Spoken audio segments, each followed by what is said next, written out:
guys, this is George back here with another vlog, and today I'm at Phantasialand in Germany. I can't quite believe I'm saying this. This is a park I've wanted to visit for so many years, and I am finally here at the park. I'm here for 2 days. I've literally just come straight from the airport here today. It's just gone 12 o'clock and the park closes at 8, so I've got 8 hours today, and then I'm going to be here all day tomorrow as well. I can't wait to experience this park for the first time. So many bucket list rides here. Of course, you've got Fly over in Ruckburg, the world's only Vekoma flying coaster. Taron, which is a very well-known roller coaster, known for being one of the best in the world. I can't wait to experience this park. It looks incredible. I've seen so many photos and videos of it over the years, and today I'm finally going to get to see it through my own eyes and in person. I'm going to start off by heading on Fly, which is currently advertised as a 45-minute queue. I can't wait to go and explore this park today.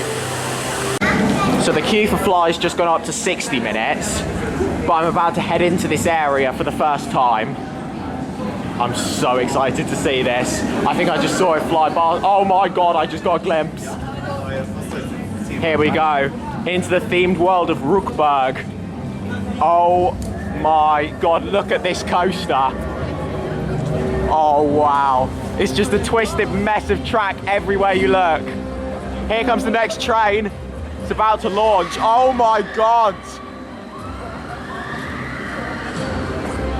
I'm so excited to get on this. Here it comes. Is it coming around here? I have no idea where it's going to go to. And here it comes.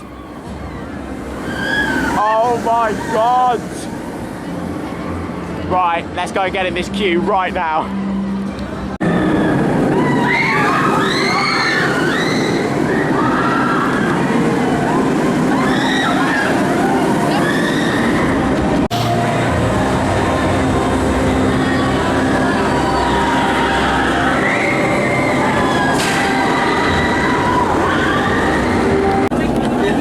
In the queue for Fly.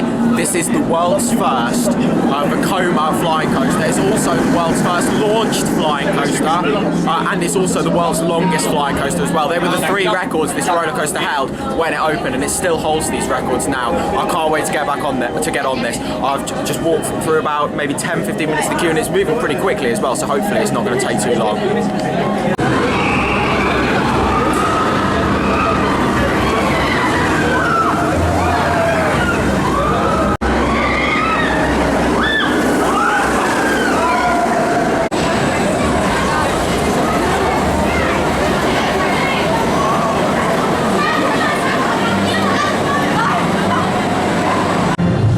So I've just had my first ever ride on Fly, and the whole experience of that was absolutely incredible. So I started off walking into the queue line. The queue line was amazing. The views that you could get of the coaster from in there were fantastic. There were points where you were right next to the first launch. There were points where the coaster would go right underneath you, points where it would go up above you. The views were amazing of the coaster from in the queue line.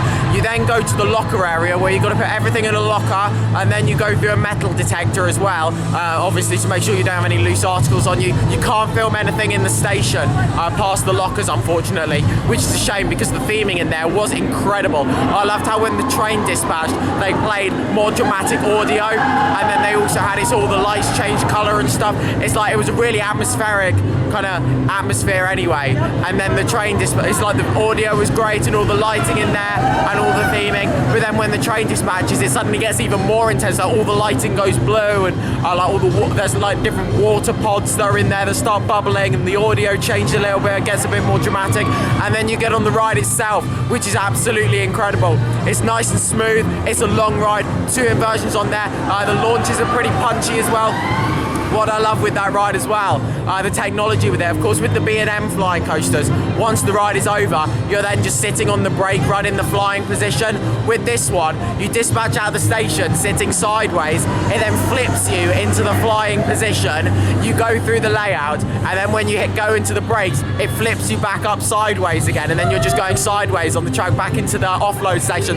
That was incredible. The technology of that, the theming, the length, the smoothness, the interaction between the pathways and all the theming. You just look down and see everyone on the path, and then when you're on the path you can just look up at the coaster flying right above you. That was incredible. My favourite flying coaster I've been on, and one of my favourite roller coasters in Europe. That was absolutely incredible. Yeah, in the queue line as well. I waited about maybe 50, 60 minutes of fly there. It's good because you get talking with other people. I met some really nice German people in there called Alyssa, Alina and Sharon in there as well. So they were really friendly. Like, we were talking about the UK and about Germany, about the park, and they were trying to teach me some German, which I was trying my best at, but I don't think I was very good. But I tried my best. But yeah, it was really good to kind of meet them, and so yeah, I just wanted to give them a shout out. When I was filming, talking about the statistics of the ride, they saw me filming and started asking questions about the YouTube channel, and so yeah, hopefully they found this video. So if you are, hello. I'm heading over to Taron now to go and give this a ride, an Intamin multi-launch coaster that opened in 2016. This is part of the themed world of Klugheim. I'm not entirely sure how to say it. However, what I am interested in is getting on this coaster. And here we go. Here is my first look at Taron. This thing looks absolutely incredible. I've heard so much about this ride and I'm so excited to ride it. Here it goes. Oh wow. This looks absolutely nuts. Here comes on the first launch. Oh my god, I'm so excited to ride this. Let's go and find the queue line. It looked pretty busy on the way here, but I don't care how long I'm queuing for this. If it's on a 2-hour queue, I'll queue it. So Taron is advertised at a 75-minute queue. To be honest, that's not actually as bad as I thought it would be. I've heard a lot about, oh, Wintertraum, it gets so busy at Phantasialand. This ride can get like 2-3-hour queues. So 75 minutes, not as bad as it could be. I'm so excited to ride this. A huge bucket list coaster. I'm gonna get some off-ride shots of it, and then I'm gonna go for my ride.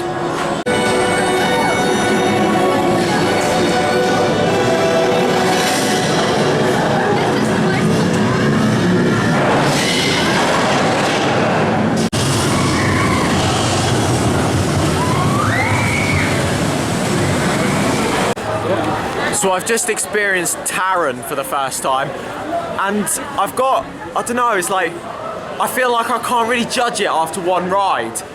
That was absolutely incredible, but I'm really struggling to kind of rank it. It's like, oh good, Chapas is back open. That was closed when I was walking over here. Yeah, I find it really difficult to rank it. It's like one part of me is thinking that it could be a top 10, but then part of me is also thinking, maybe it's not a top 10. It's like, at the moment, I'm debating whether it's better than Flying Aces or not. Flying Aces is a top 10 roller coaster, but it's towards the bottom of my list. I feel like this could be better than Flying Aces, but at the same time, I feel like I need another ride before I can make that decision. Like, it's really difficult to rank roller coasters after one ride, and that is a prime example of that, because it's like, I really don't know what to think about. Like, it's an incredible ride. It's one of my favorite roller coasters in Europe, but I'm just really struggling to think, like, is it a top 10 or not? It could be, but I need more rides on it. But that was fantastic. It was smooth. The restraints are amazing. The theming's absolutely incredible. It's a long ride. There's some great airtime pops on there. The launches were punchy. I loved that ride so much. It was brilliant. Absolutely fantastic ride. I just definitely need to make sure I get more rides on it at some point this trip.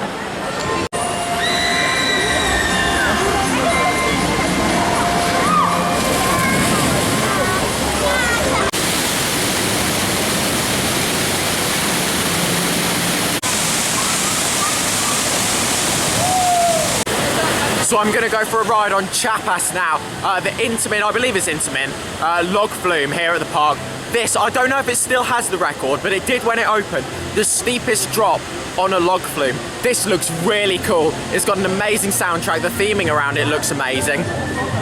And it looks like it's got some pretty big drops on here as well. I know it's got a backwards drop, and then of course you've got that massive drop at the end there. It's only advertised at a 5-minute queue. Hopefully I'm not gonna get too wet on here. I think this is one of those water rides where they tone the water level down depending on the temperature. So like if it's summer, then they fill the landing pool up more with more water so you get wetter, but then when it's colder, then they drain it a bit so there's not as much water and you don't get as wet.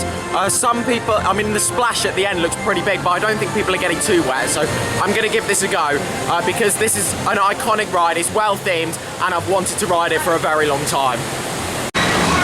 Here we go, so we stopped at the bottom of the second lift hill for Chapas. We've been here for about 5 minutes or so. Here we go, look at this scene here. This is the scene that I've heard so much about on this ride with the party soundtrack and all the lighting. That was amazing in there. I really wanted to be able to get some footage of it. Normally you wouldn't be able to, but because we've stopped here now, it doesn't really matter if I'm filming. There we go.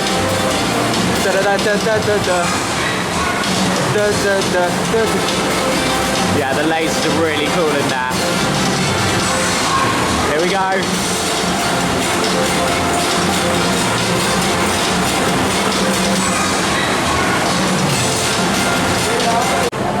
So I had my ride there on Chapas. I was stuck there not too much longer after I finished that last clip, so that was alright. I mean, like, I got pretty wet on there. However, the first drop, I got pretty wet there. And then, of course, it was just before the second lift hill that I went I was stuck on there. And whilst I was stuck, unfortunately for me, there was dripping water, so every couple of seconds there was just water dropping on me, so that didn't help. Then we went down the backwards drop, absolutely soaked because loads of water came through into the boat. I mean, it was just a little sprinkle like on the top half, but loads of water came flooding into the boat and soaked everyone's shoes, so now my shoes are absolutely dripping. And then the third drop, which was absolutely massive, didn't get too wet on there, just a little sprinkle on there as well. It was a really good ride, I really enjoyed that. The theming's amazing, the soundtrack's great.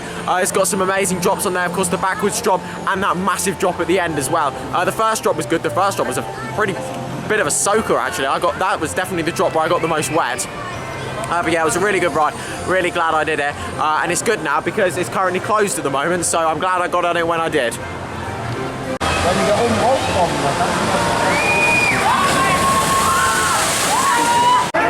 So yeah, Chapas closes at 4 during Wintertraum, so it's literally just gone 4 o'clock.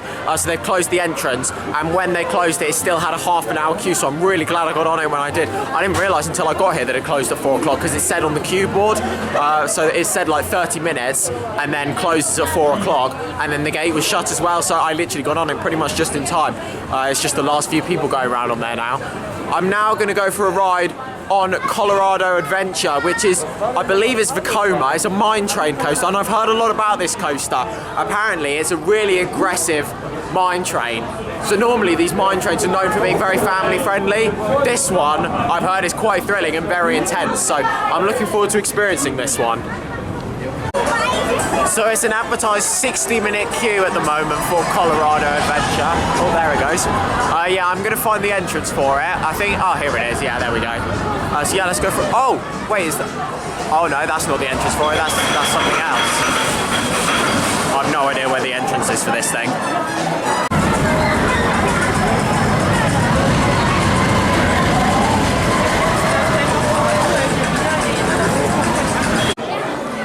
So the plan of action for the rest of the day, I'm going to get on Colorado Adventure, then I'm going to join the queue for Taron, and hopefully by the time I get on it, it'll be dark, so it'll be a night ride.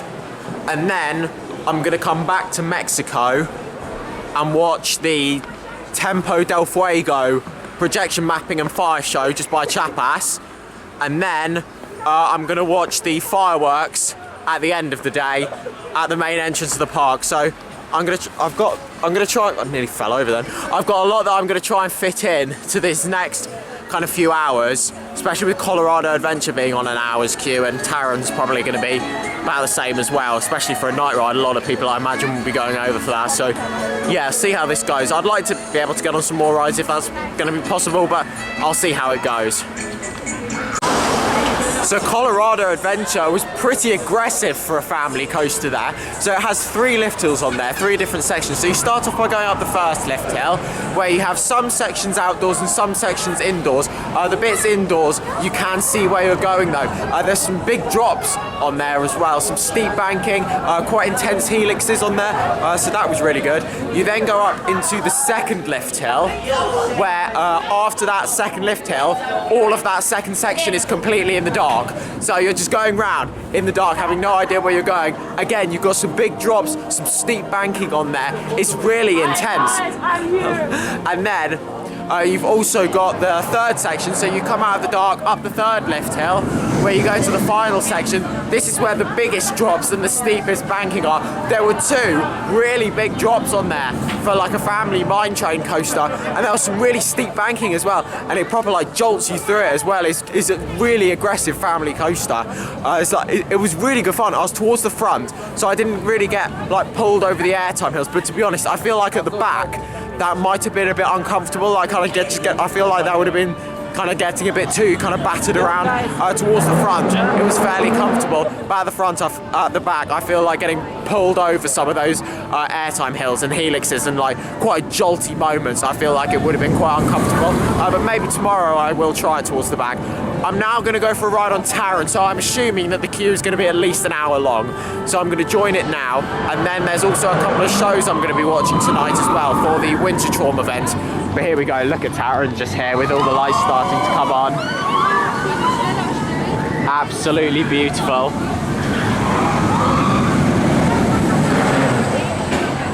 Into the brakes there. Here we go, this one's making its way towards the second launch. There it goes. It's about to come into the second launch down here. Oh, it's so noisy. What a beast. Here it comes. Oh, it's an absolute beauty. I can't wait to get back on it.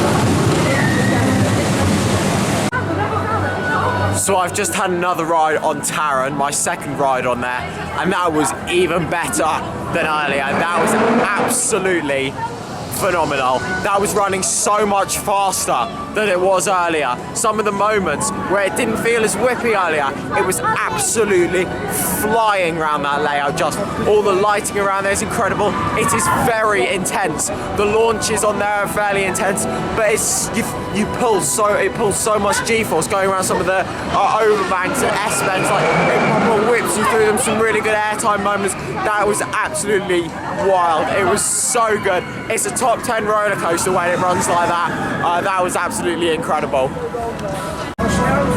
So I'm gonna head into Rookburg now to go and watch one of the shows in there. This is called The Pulse of Rookburg, and this is a laser show, so I'm looking forward to seeing this.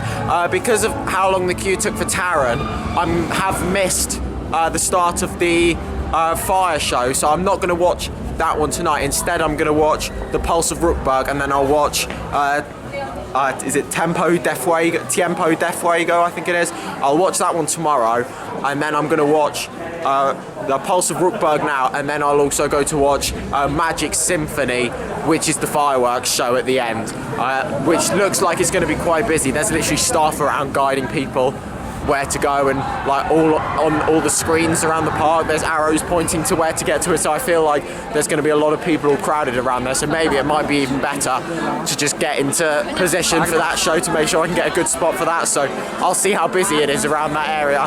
But the good thing with this is Rookburg is right next to the Berlin section, which is right where Magic Symphony is, so literally I can watch the Pulse of Rookburg show, head out of Rookburg, and then I'll be in the Berlin street, so it'll be good for that. However, yeah, if it is starting to get too busy down there, I will just make sure I can get a good spot for the fireworks.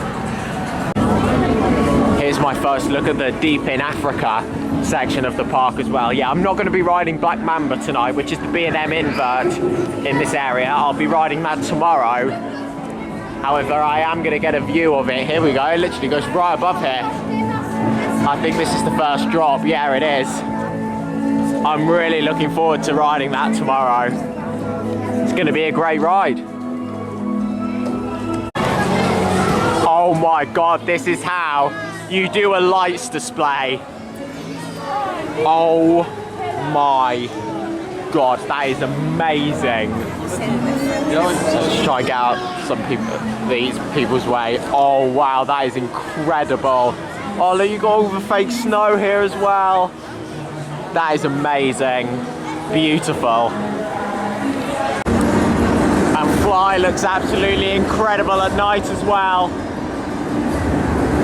Oh wow. This is going to be my plan to get a night ride tomorrow. This is the one I'm going to make sure I get a night ride on tomorrow. I've done Taron now, so this is the one to do tomorrow.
So the Pulse of Rookburg was absolutely brilliant. I loved that, all the lasers in there. I wasn't expecting there to be that many. That was fantastic. And I'm really glad I found that other space for it as well, because on the app it said the show was actually towards the front of Rookburg. I mean, you can watch it kind of from all angles, but where I stood there I think is probably the best place to view it from.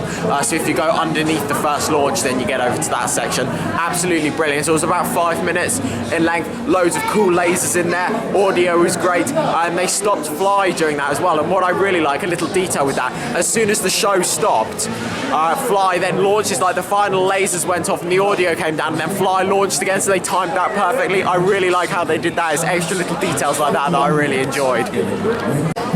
So it's nearly time for Magic Symphony to start, and just in time it started raining, so that's not ideal. However, we've only got 5 minutes to go, so let's go. This is the grand finale for the day.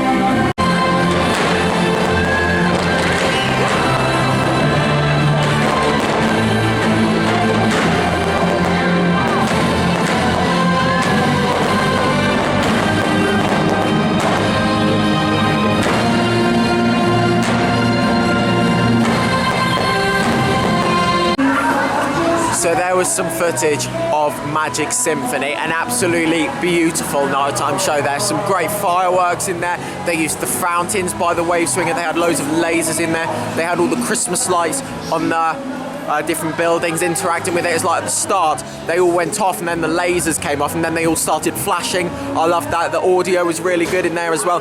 I love how like some of the details in there as well. They made like some of the fireworks, like the sounds of the fireworks, they made them so it played a tune of the song, so it's like you'd hear the song in the background and then the fireworks would make the same tune with the sounds as they exploded. That was fantastic. That was a really nice touch. It was about a 10-minute show, and yeah, it was fantastic. A beautiful way to end an absolutely fantastic day here at Phantasialand. Of course, I came into this park with very high expectations, and it was exactly what I wanted the park to be. Amazing themed areas, amazing rides. It's a small park, however, they fit everything into such a small space, and you wouldn't even realise because the areas are just so immersive. Like Rookburg, you literally go in there, it's so immersive, but you wouldn't know that there's another themed area right on the other side of those buildings. It's like with Klugheim as well. You go in there and you're immersed in that area, but little do you know, you've got the Mexico area literally right behind some of the rock work, and then just behind that you've got the China area, and literally right behind that then you've got the Deep in Africa section. They just fit all of these areas into such a small amount of space, but it still feels immersive. It's like, it doesn't feel like it's all one thing squashed into one small space. It feels like it's still its own thing, like spread out, but in reality it's not. They've just done such a good job at making you feel immersed in the experience and the area that you're in.